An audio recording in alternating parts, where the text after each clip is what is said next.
ہم صرف ایک مشین ہیں جو اپنے آپ کو آزاد سمجھتے ہیں.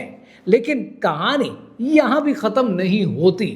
کہانی اس سے آگے چلتی ہے کیونکہ جب یہ ایکسپیریمنٹ کو غور سے دیکھا گیا نا تو اس میں 3 بڑے لوپ ہول موجود تھے جن کو ایڈریس کرنا بہت امپورٹنٹ تھا. پہلا لوپ ہول کہ یہ صرف فالتو بے مقصد فیصلوں پر کام کرتی ہے. یعنی جس کرائی والے ایکسپیریمنٹ کی ہم بات کر رہے ہیں اس میں فیصلہ تھا کیا کہ بس ہاتھ ہلا دو، جب مرضی چاہو ہلا دو. اس فیصلے کے پیچھے کوئی مقصد نہیں تھا، کوئی وجہ نہیں تھی، کوئی سوچ نہیں تھی، کوئی اچھے برے کی تمیز نہیں تھی، کوئی مشکل سوال نہیں تھا.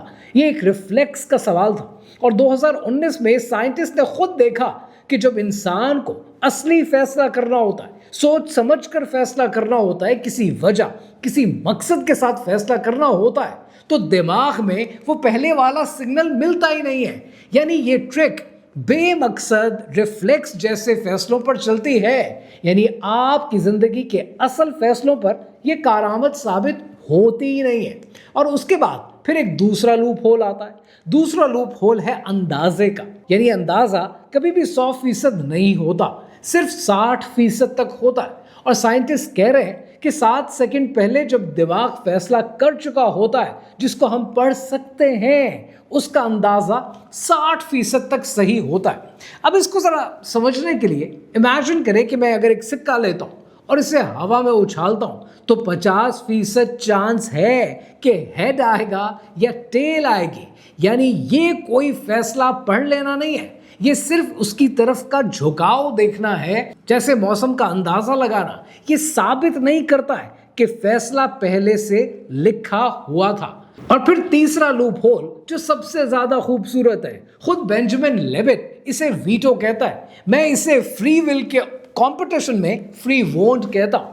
بینجامن لیبٹ نے خود کہا کہ چاہے دماغ میں حرکت پہلے سے شروع ہو جائے یا نہیں، انسان اس کے بعد بھی اسے روک سکتا ہے. یعنی آپ کے ہاتھ میں ہے کہ آپ اس فیصلے کو ہونے دیں گے یا نہیں ہونے دیں گے. آپ کے اختیار میں ہے. کیا چاہے کوئی خواہش، کوئی جھکاؤ پہلے دماغ میں آ جائے، آخری فیصلہ کروں یا نہ کروں وہ پہلے بھی آپ کے ہاتھ میں تھا. اور دماغ کی تجویز پیش کرنے کے بعد بھی منظوری آپ ہی دیتے ہیں. اب ذرا اس پوری تصویر کو سمجھتے ہیں کہ سائنس نے کیا ثابت کیا اور کیا نہیں. ثابت یہ ہوا کہ کچھ چھوٹے ریفلیکس جیسے کاموں میں دماغ آپ کے شعور سے پہلے حرکت کرتا ہے. اور ثابت یہ نہیں ہوا کہ آپ کی اصلی سوچ سمجھ والی جو امپورٹنٹ ڈیسیژنز والی مرضی ہوتی ہے وہ پہلے سے لکھی ہوئی ہے. اس پر سائنس کا کوئی زور نہیں چلتا، الٹا ویٹو ثابت ہے. تو سائنس نے کیا پایا؟ سائنس نے یہ پایا کہ انسان کے اندر 2 چیزیں ہیں، ایک جسم اور دماغ جو مشین کی طرح اپنے آپ کام کرتے رہتے ہیں، اور ایک دوسری چیز جو اس مشین کے اوپر بیٹھی ہے، جو دیکھتی ہے، روکتی ہے، فیصلہ کرتی ہے، جو کہتی ہے نہیں.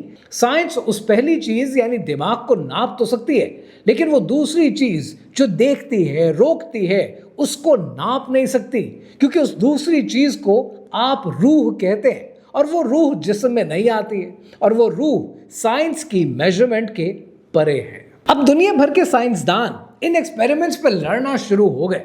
ان کا بار بار ایک ہی سوال تھا کہ پھر ثابت ہوا کیا کہ کیا فری ول ہے یا فری ول نہیں ہے. لیکن ان سارے سوالوں میں جو سب سے بنیادی سوال پوچھنے والا تھا وہ تو کسی نے پوچھا ہی نہیں.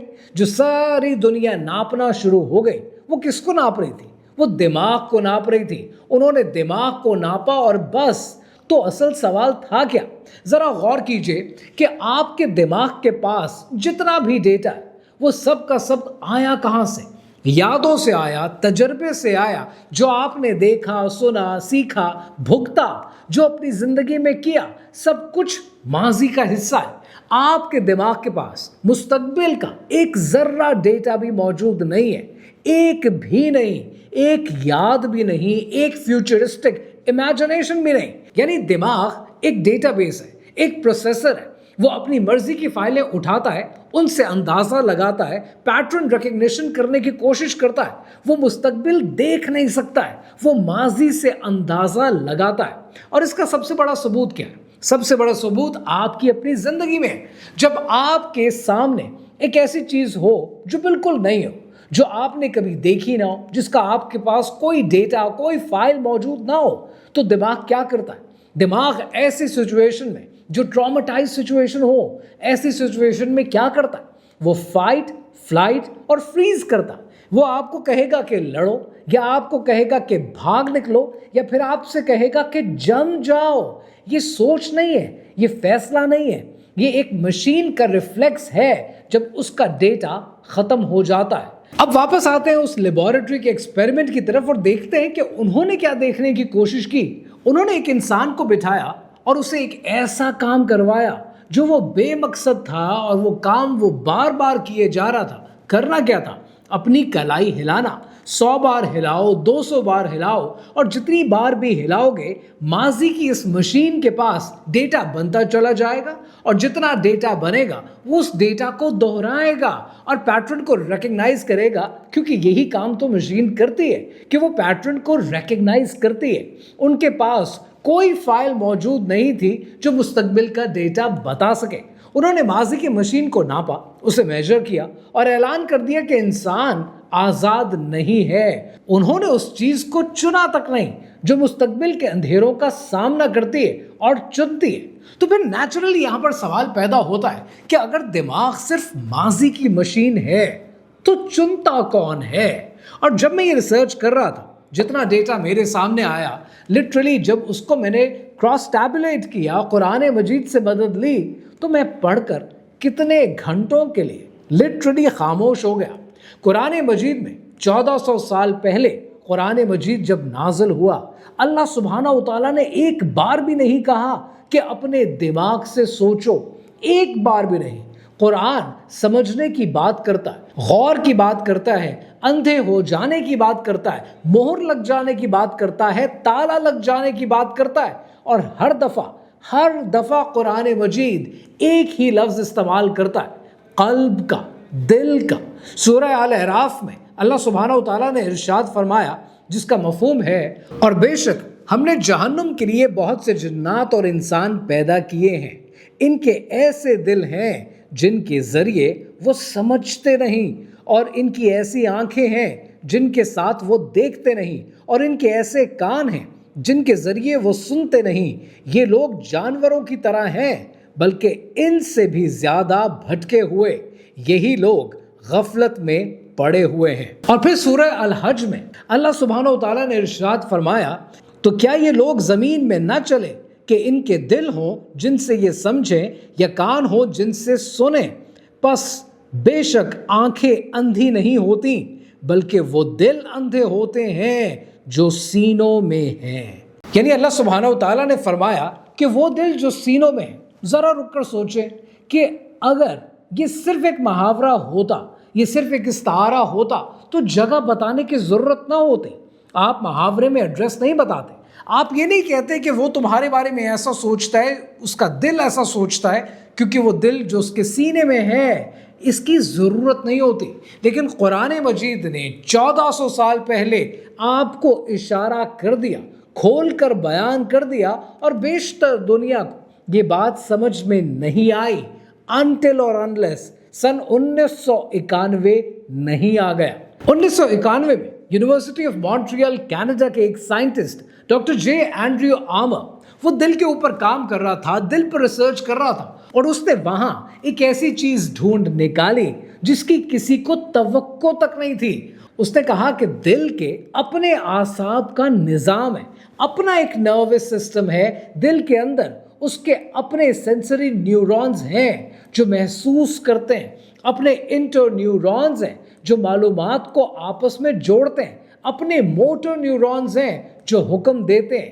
یعنی دل کے اندر ایک پورا اعصابی نیٹ ورک ہے جو معلومات پروسیس کرتا ہے, جو پیٹرن یاد رکھتا ہے اور یاد رکھنے کی کوشش کرتا ہے. اور سب سے اہم بات کہ دماغ سے الگ خود فیصلے کر سکتا ہے. کتنی عجیب سی بات ہے نا. اور اس کا ایک نام ہے انٹرنسک کارڈیک نروس سسٹم, اور سائنٹسٹ نے خود اس کو نام دیا ہے the little brain in the heart, یعنی دل کے اندر ایک چھوٹا سا دماغ ہے. یہ آکسفورڈ یونیورسٹی پریس کی کتاب میں